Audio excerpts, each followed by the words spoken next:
드라마델리입니다. 우아한 제국 드라마가 방송되었습니다. 장기훈은 결국 제클린을 위험에 빠뜨렸습니다. 덕분에 제클린은 이제야 정신을 차리게 된 건데요. 제클린은 앞서 엄마의 요양원을 찾아가 말했었죠. 자신이 정기훈을 사랑하게 된 건 아마도 운명이라고요. 제클린이 장기훈에게 접근했던 진짜 이유는 언니를 죽인 것에 대한 복수 때문이었습니다. 하지만 장기훈과 결혼을 하고 이혼까지 하게 되면서 자신은 장기훈을 정말 사랑하고 있다는 걸 알게 되었죠. 그래서 운명이라고 했던 건데요. 운명을 믿고 제클린은 장기훈에게 자신을 맡겼습니다. 자신을 죽이든 살리든 맘대로 하라고요. 그렇게 말하면서 설마 장기훈이 자신을 죽일 거라 생각하지는 않았던 것 같은데요. 하지만 자신을 냉동창고로 유인해 가둬버린 장기훈을 보면서 완전히 마음이 변해버렸습니다. 더구나 냉동창고에 갇히고 구조되는 과정에 뱃속의 아기가 유산이 돼버린 건데요. 사실 임신한 아기는 제클린에게 유일한 희망이었던 상황입니다. 재산도 잃고 정기훈 집에서 쫓겨나면서 사실상 제클린은 또 다시 혼자가 되었었죠. 어린 시절 엄마로부터 버려져 미국으로 입양을 갔던 제클린은 늘 어딘가 기댈 곳이 필요했었는데요. 정기훈과 헤어짐과 동시에 자신이 임신했다는 걸 알게 되면서 온통 아기에게 마음을 의지했던 것으로 보이네요. 그랬던 아기가 유산되면서 제클린은 이제 정기훈을 향해 비수를 겨누게 된 것인데요. 정기훈은 우리 모두 잘 알다시피 제클린의 언니뿐 아니라 신주경을 죽이려고 했던 사람입니다. 제클린 죽이는 일을 그렇게 어려워했을 사람이 아닌 건데요. 그런 사람을 사랑의 대상으로 놓고 운명 어쩌고 운운했었으니 이젠 아마도 자신이 얼마나 한심했었는지 깨달은 것으로 보이네요. 제클린은 이제 정기훈을 자신이 처단하겠다며 소리를 쳤습니다. 죽음 앞에 다다르고 나서야 정기훈은 자신이 사랑할 만한 대상은 아니라는 것을 확연하게 알게 된 것인데요. 사실 이 모든 정황을 만든 건 신주경입니다. 신주경은 장기훈의 방에 숨겨진 금고를 찾는 게 목적이죠. 카페트로 바닥을 가려놓고 있지만 그 부근엔 누구도 얼씬하지 못하도록 도사리고 있는 걸 보고 신주경은 분명 금고가 거기 들어있고 거기엔 수많은 자료들이 있을 거라 짐작하고 있는 상황입니다. 하지만 CCTV를 설치해둔 상황이라 함부로 접근이 불가한데요. 금고를 찾아내기 위해 사실 신주경은 제클린을 부추긴 거나 다름이 없습니다. 제클린이 집으로 돌아오기 위해 시아버지 장창성이 살아있다는 것으로 장기훈을 위협했었죠. 서희재를 내보내고 자신을 다시 받아들여주지 않으면 세상의 모든 걸 공개하겠다고 말이죠. 위협받은 장기훈은 분명 제클린을 어떻게든 없애버리려고 애쓸 거라는 걸 신주경은 다 알고 있었던 상황입니다. 그래서 정우혁이 양희찬의 친자식이라는 사실도 제클린이 알아채도록 만들었던 것이죠. 분명 제클린은 자신이 아는 사실을 그냥 묻어두는 성격이 아니니까요. 자신의 유익을 위해 이용할 거라는 걸 이미 아는 신주경으로선 그렇게 이용한 것인데요. 제클린은 아니나 다를까 정우혁을 찾아가 양희찬이 친아버지라는 걸 알고 있다면서 자신이 시키는 대로 하라고 했네요. 장기훈이 자신을 정말 죽일 수도 있다는 생각 때문이었는데요. 그래서 제클린은 정우혁의 핸드폰에 자신의 위치를 추적하고 구하러 올 수 있도록 어플리케이션을 설치해 두었던 것이죠. 자신이 위험한 상황이 되면 목숨을 구해달라는 뜻인데요. 결국 장기훈은 냉동창고에 제클린을 가두어 죽음에 이르게 만들었고 정우혁은 제클린을 구하는 역할을 했네요. 신주경은 제클린 역시 자신의 복수의 대상인 건 맞지만 장기훈에게 죽음을 당하게 할 생각은 없었으니까요.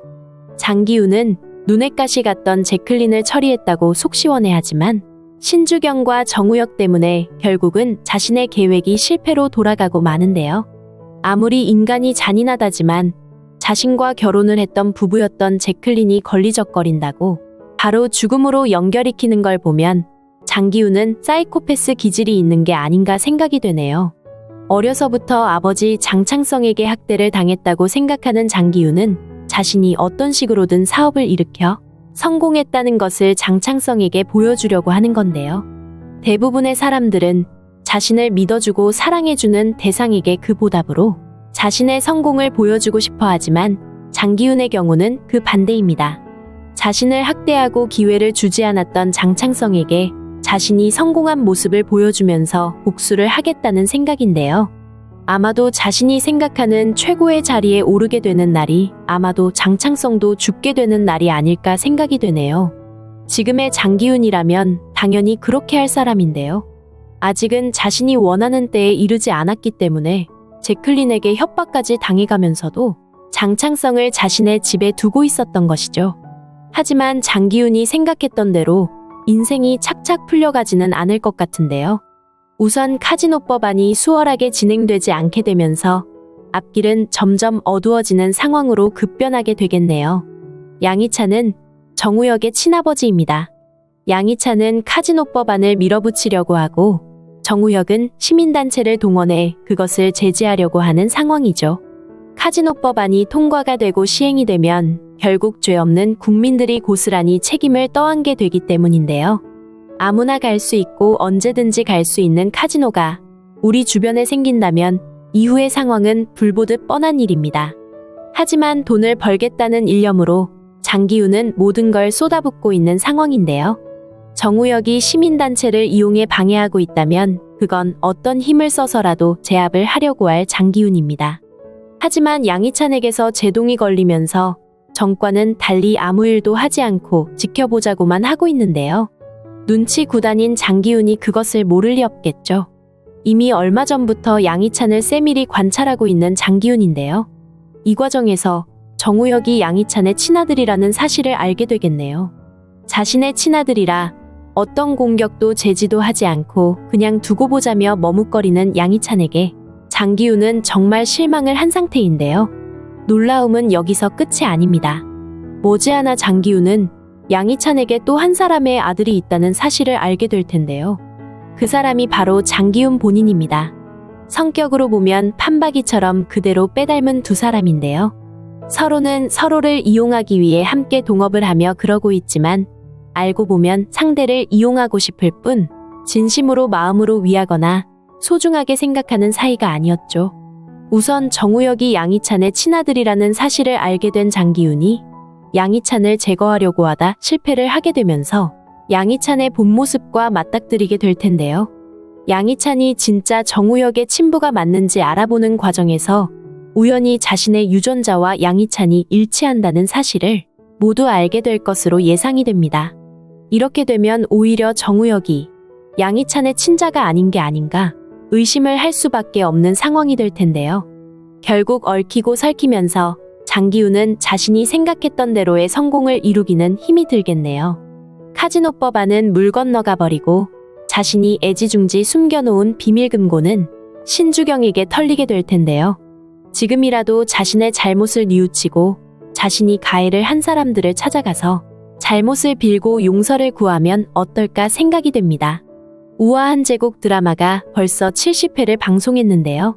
이제 결말까지 30회만을 남겨놓은 상황에서 신주경이 서희재라는 사실과 주변의 많은 비밀이 다 풀려야 대단원의 결말이 내려질 텐데요.